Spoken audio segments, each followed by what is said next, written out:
Welcome back to Morning Lifestyle with Dave. Now, recently, people2people released a nationwide poll uncovering the striking generational divides in retirement expectations, confronting the truth for younger Australians that many believe they won't retire. Between you and me, I'm an older Australian at 62, and I don't think I will either. Sahini's joining us from People2People. Welcome along. Thank you so much for having me, David. Well, your survey that you conducted a little earlier this year said 7% of Gen Z and 8% of millennials never believe they'll be able to retire. I think I felt like that back in the day too. Yeah, look, I don't think there's... I think the reason why there's a difference in opinions is probably also the reasons why people believe they won't retire. I think there's a lot of varying factors that are at play here, and each generation is viewing each of those factors differently, which is the interesting thing to explore. With the millennials, half of the Gen Z people think that they're going to work till at least 70 or 38, exceed that and living on into their 70s. But the harsh reality is if you change jobs at about 50, it's very hard to find another one.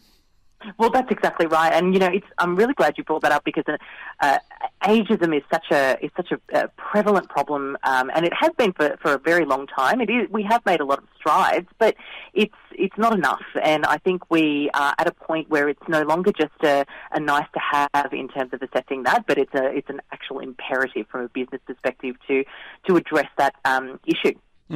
Well, that's where all your experience is, isn't it? If somebody in their 60s all of a sudden walks out the door and they've been doing 4 or 5 or 6 different jobs, the next person that comes in goes, what did they do? They did all of that? Yeah, that's right. And I think we need to step away from some of the misconceptions and unconscious bias that people have towards people who are approaching their retirement age or over the retirement age in the workforce.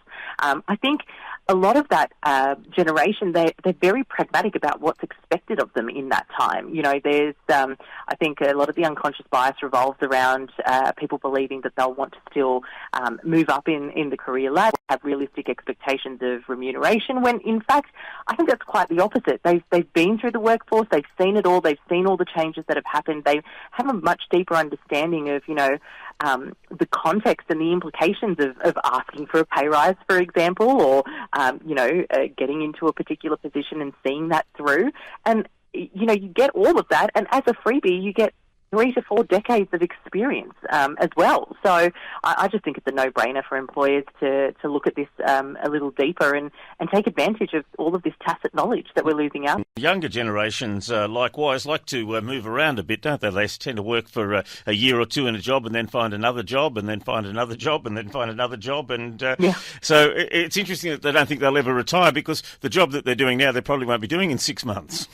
Well, that's true, but I think the other side to that is, we're also seeing a lot in salary growth stagnation, and that's not an arguable point. I think there's a lot of evidence indicating Australia has been very, very slow to keep up with the rising cost of living and inflation in terms of what's in your back pocket from the employer. And so, if you're expecting to stay in a business for a very long period of time and get proportionate increases, there's a lot of evidence to show that that's just not happening. And one of the easiest ways to sort of circumvent that is to actually change roles, which is at a huge detriment, obviously, in the long term for both the employee and the employer, because, again, you're losing all of this tacit knowledge. And, it really feeds into this idea of we need to have a holistic conversation about what are we doing to retain our employees.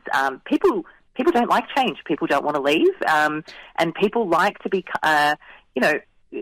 comfortable in the environment that they're working in, and when you're jumping from place to place, that's not really going to happen. So it's interesting you raise that because it is a part of a much bigger conversation, I feel. And the other important thing, of course, is they take their super with them nowadays. You generally have a super fund and you go to the next place, and if they've got a different super fund, you can either transfer it or whatever, but at least your super keeps building. I don't think I started in the super scheme till I was well into my 30s. Yeah, exactly. And I think, there's there are a lot of advantages that the young generations do have, but one of the things I think, and this feeds into why they feel they probably have to work, into mid-70s or later, is that they're not necessarily seeing the proportionate growth of their super with their salary, for example. So we know that the cost of living is going up. We know it's going to be very hard to own a home, depending on where you're living in. If you're in one of the major city centres, particularly Sydney, for example, or Melbourne, and so I think they have a lot of concerns about, okay, what am I actually going to do now with how I invest my money? How do I build wealth? And